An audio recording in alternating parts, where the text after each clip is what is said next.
Alors moi c'est Zoé Kirkman et j'ai fait le master sur la promo 2022-2023, mode et communication, spé direction artistique.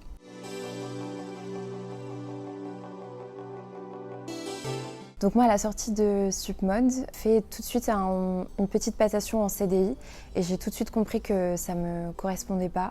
J'ai toujours su un peu que j'étais un profil qui voulait travailler pour soi et du coup je me suis lancée en freelance. Donc aujourd'hui je bosse à mon compte, ça fait 1 an tout pile.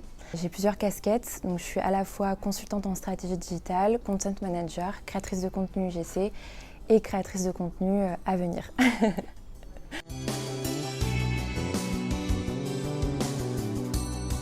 Aujourd'hui, c'est plutôt la création de contenu UGC, donc celle qui me prend le plus de temps. Donc je travaille pour des clients, je crée du contenu pour eux, destiné à leurs réseaux sociaux, à leur stratégie digitale. Je les accompagne sur des briefs, sur des scripts créatifs. Moi, étant un profil très créatif, c'est quelque chose qui me stimule beaucoup. Pareil, montage, etc., c'est quelque chose que j'affectionne particulièrement. À côté, créatrice de contenu, quand j'étais chez Supmode, je commençais déjà un petit peu à travailler sur mes réseaux sociaux. J'ai à cœur de partager du coup sur vraiment des modes de consommation plus durables, donc une mode plus éthique, partager des conseils vraiment pour guider les personnes vers des modes de consommation plus durables. Donc pour ça, j'ai développé mes réseaux, donc je donne conseils, astuces, vraiment c'est vraiment lié autour de la mode durable et maintenant un petit peu plus d'éco, skincare, etc. Sur des produits made in France, éthiques. Et j'ai mon podcast également qui m'a accompagnée depuis maintenant 2 ans.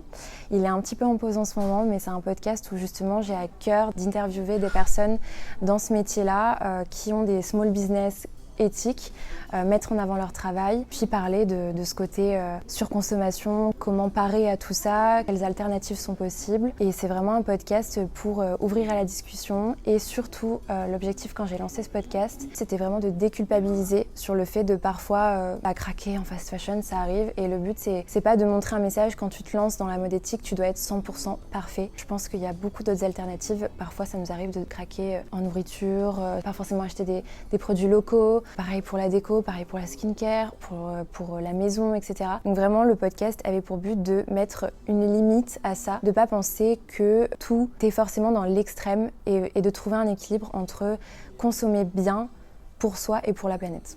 Et à côté, du coup, je suis consultante en stratégie digitale et content manager.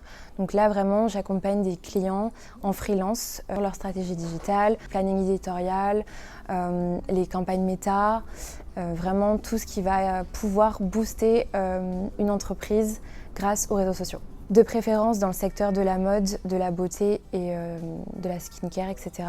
Tout ce qui va être lié lifestyle, mode.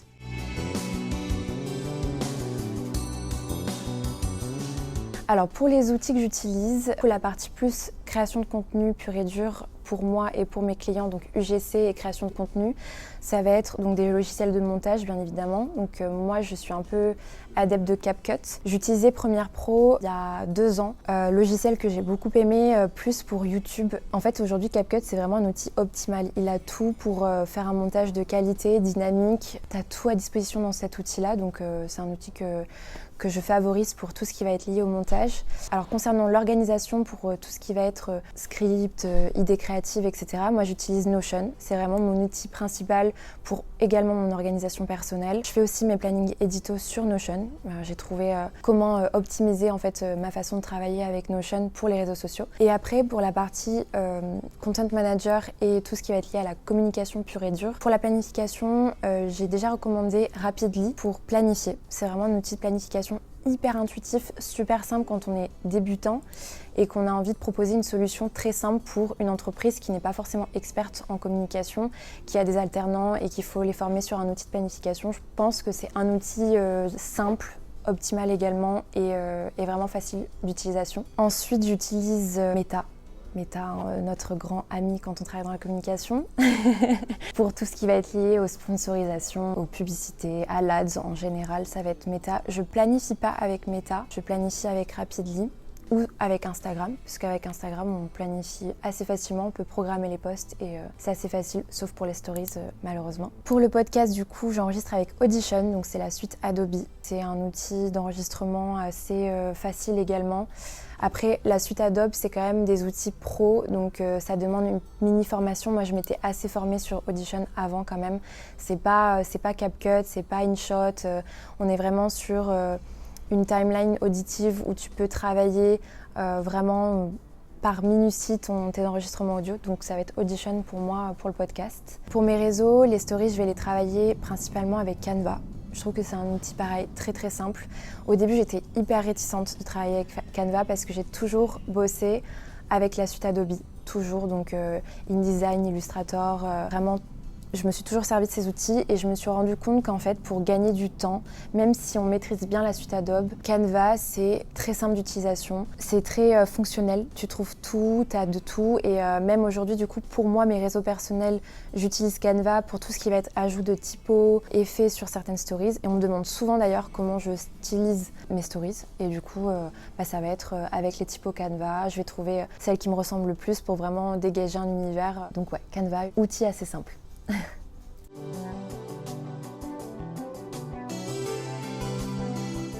Concernant les principaux défis, alors il y en a beaucoup. Le premier, c'est d'arriver à vivre de sa propre activité. Je pense qu'il faut vraiment faire preuve de patience et de courage dans le sens où il faut se lancer. Si tu sens que c'est pour toi, que c'est destiné pour toi, il faut que tu y ailles. Donc défi premier financier bien évidemment. Et le défi d'affronter finalement soi-même dans le sens où est-ce que j'en suis capable. Et honnêtement, je me suis jamais autant révélée sur cette dernière année. Du coup en terminant mon master à Submod, je me suis challengée, j'ai osé en fait aller vers la direction qui me plaisait et qui m'attirait le plus. Second défi, trouver des clients quand on est freelance. Très gros défi.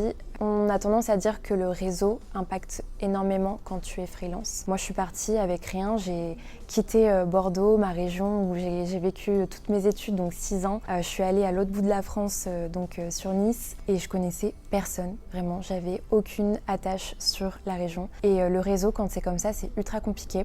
Et justement, il y a les réseaux pour contrer à tout ça, les réseaux sociaux, et je m'en suis beaucoup servi. Quand je suis arrivée sur la région, il y a le réseau social Thread qui est sorti, donc c'est le bébé d'Instagram, et honnêtement ça m'a beaucoup aidé à rencontrer des personnes sur la région.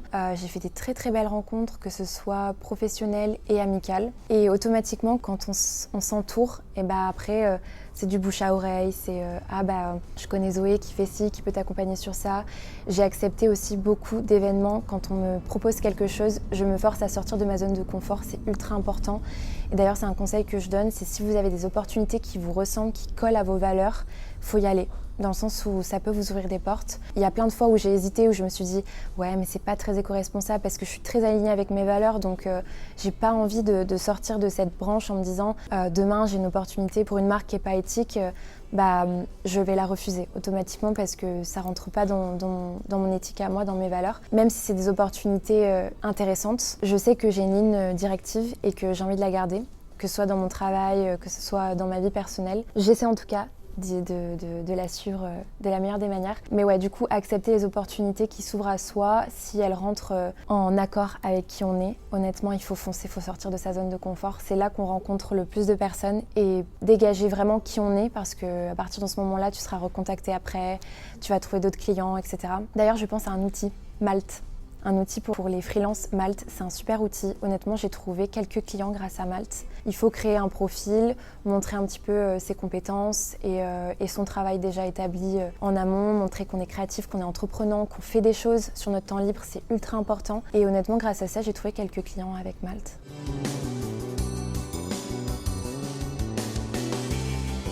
Alors, ce que je retiens de mes études à Submod, honnêtement, beaucoup de choses. Déjà, le côté familial de l'école, c'est quelque chose que j'ai beaucoup apprécié au sein de mes années d'études chez Submod. Le fait qu'on soit là pour toi, on t'accompagne. Le truc que j'ai retenu le plus et que j'ai adoré dans ma formation, moi je suis de base un profil très créatif. Avant Submod, j'ai fait 3 ans de design, donc vraiment du graphisme, de la mode, de l'architecture, de la conception d'objets, etc. Donc ça me plaisait. Pour le côté créatif, tout ce qui était théorique, c'était pareil, c'était de l'histoire de l'art.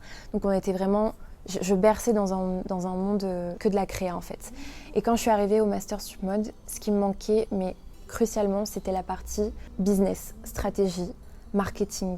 Tout ça, ça me manquait. Le master a répondu totalement à mes attentes dans le sens où j'ai appris mais tellement de choses, rien qu'à construire un business, à construire un projet, à réfléchir à une stratégie. Et ça m'a plu carrément autant que la créativité. C'est-à-dire que j'ai adoré lier les deux.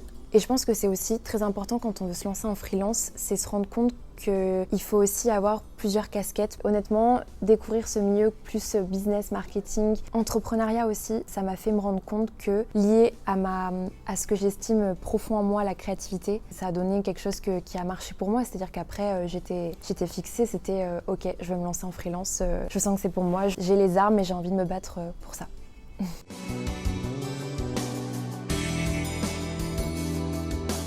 Je pense qu'il faut savoir vraiment se connaître soi-même, vraiment à la base, se connaître soi-même, ce qu'on aime. Je connais beaucoup de gens qui disent « ouais mais moi je veux travailler pour personne, je veux être freelance, etc. » Et malheureusement ils font 2 mois et ils n'y arrivent pas, ils procrastinent beaucoup, ils travaillent pas comme ils l'attendaient, ils n'ont pas de résultats et ils sont démotivés très rapidement. Et je pense qu'il faut vraiment réfléchir à tous ces points-là négatifs qui font que être freelance, c'est pas donné à tout le monde dans le sens où faut vraiment se battre tous les jours et c'est un travail qui prend 24 heures de ton temps sur ta journée. Ça prend toute ta journée, ça prend toute ta semaine. Si tu fais pas des pauses, c'est compliqué mentalement. Il faut réussir. Il faut être une personnalité qui sache avant tout s'organiser dans sa vie personnelle pour pouvoir vraiment travailler de la meilleure des manières pour être efficace. Et ça, c'est un conseil que je donnerais vraiment, se connaître soi-même pour être sûr que être freelance, c'est quelque chose qui nous correspond. Est-ce qu'on est capable de se manager soi-même? Est-ce qu'on est capable de trouver la force d'aller vers des clients? Je pense que tout le monde en est capable, c'est juste qu'il faut aussi avoir la volonté et l'envie d'aller vers ça parce que c'est pas du tout un travail de facilité que de travailler pour soi-même. Je pense même que c'est souvent plus dur, il faut penser à manger à la fin du mois, à payer son loyer. Et il y a l'URSSAF. Il y a l'URSSAF qui prend des taxes et il n'y a pas que l'URSSAF, on est beaucoup taxé malheureusement en ce moment en France et je crois que ça va être pire en 2025. Mais c'est le jeu, ça donne envie de trouver plus de clients, de se battre pour ses projets. Deuxième conseil ultra important, c'est prendre des risques. Vraiment, il faut se lancer, il faut prendre des risques, il faut se détacher de la peur. En fait, ce qui te bloque dans la vie, c'est tes peurs, c'est tes pensées limitantes, c'est ce qui va te dire oh, « mais je peux pas manger à la fin du mois, si je quitte mon CDI, je vais faire comment je vais pas réussir à payer mes factures, je vais pas réussir à manger, j'ai pas envie de retourner chez mes parents. » Vraiment, c'est ces pensées limitantes, ces peurs qui vont te bloquer, mais il faut prendre des risques. Pour te parler de mon parcours personnel, quand je suis arrivée donc sur la région, je connaissais personne. J'ai trouvé un CDI dans une entreprise en tant que CM. Et j'y suis restée 2 mois. Durant ces 2 mois, j'ai eu une opportunité de création UGC et je savais pas du tout ce que c'était l'UGC. J'étais en mode waouh, c'est quoi? On me propose un budget qui est assez intéressant. J'étais en mode ok, donc il y a un truc à faire, mon profil doit intéresser pour ça. Je me renseigne sur l'UGC. Je me suis pas du tout formée sur l'UGC. J'ai juste regardé de quoi il s'agissait de base. J'ai pris l'opportunité et de par cette opportunité, j'en ai eu d'autres. Ça rejoint ce que je disais tout à l'heure, c'est que si vous avez des opportunités qui peuvent vous plaire, qui vous correspondent, prenez-les parce que ça peut vous en ouvrir plein d'autres. Je l'ai suivi, ça m'a ouvert d'autres possibilités et j'ai quitté mon CDI. Je me suis dit ok, j'ai galéré les premiers mois. Honnêtement, je vais pas mentir, les premiers mois, c'était très difficile. J'avais France Travail avec moi, donc je touchais le chômage grâce à mon alternance avant. Donc très compliqué, j'avais des petites payes et au final, à force, j'ai aussi dédié beaucoup de temps à mon podcast et à mes réseaux sociaux. Je me suis dit ok, là, j'ai pas de travail vraiment fixe de gros taf. Donc qu'est-ce que je fais? Je vais tout mettre sur mes réseaux sociaux. Je vais faire 1 mois de contenu pour mon Instagram. J'ai filmé, monté 1 mois de contenu réel et honnêtement, en 1 mois, j'ai doublé mon nombre d'abonnés sur Instagram. J'ai acquéri une communauté hyper engagée qui sait pourquoi elle me suit et ce qu'elle va trouver chez moi. J'ai eu énormément d'opportunités professionnelles, des collaborations. L'UGC pour moi aujourd'hui, c'est ce qui me rapporte le plus d'argent. C'est vraiment ma casquette un peu principale avec mes réseaux sociaux qui me permettent de travailler pour mes clients UGC parce que je pense que mes réseaux sociaux, c'est une vitrine un petit peu pour les marques. C'est pas un petit peu, c'est beaucoup. Et donc voilà, il faut prendre des risques, il faut oser prendre les opportunités qui viennent quand elles vous correspondent, quand elles sont alignées avec vos valeurs. Et il faut surtout se séparer de la peur, en fait, de nos pensées limitantes, de tout ce qui va nous freiner en nous disant et si, et si, et si. En fait, on peut refaire le monde avec des si. Je pense qu'il faut juste tracer, se faire confiance. Et surtout rester en accord avec soi-même, éviter la copie, c'est bien de s'inspirer mais il faut pas faut pas copier les autres parce que tu seras jamais toi-même en copiant les autres. Faut vraiment aller vers toi, qui tu es. Et je pense qu'à partir du moment où tu fais ce travail-là, moi j'ai lu un bouquin qui m'a beaucoup inspirée, c'est L'Alchimiste de Paulo Coelho. Vraiment, quand je l'ai lu, ça n'a pas forcément de rapport avec ma vie personnelle, mais il y a ce message de suivre ses rêves. Et en toute honnêteté, c'est un livre hyper bien écrit, très subtil. Et moi, ça m'a beaucoup guidée aussi dans mon travail personnel. Donc je pense que j'ai fait le tour pour mes conseils principaux.